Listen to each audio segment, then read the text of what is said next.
Serius korang tak main-main tau. Ni Kuala Hilton ni kita ingat biasa-biasa je tengok tercelup air. Terus dia tangkap. Lepas tu saya fikir-fikir kata try celup. Habislah tengok dia tarik tak. Yang kita perah tu. Okay, dia kering. Okay. Lepas tu tergerak hati nak sumbat semua kain dalam tu. Ni microfiber tau kain ni. Tengok dia buat kerja cepat gila. Kain ni besar. Saya serap air dalam 2 liter tak silap. Terus dia tarik air tu.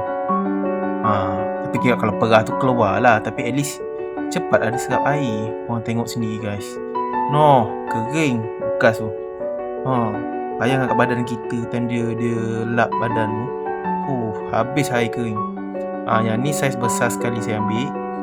Okay, lepas lah untuk mak-mak, siapa-siapa yang nak pakai tutup dari dada sampai ke lutut. So senang lah. Dia ada banyak colour. Korang boleh pilih saiz pun banyak saiz. Check out sekarang dekat beg kuning.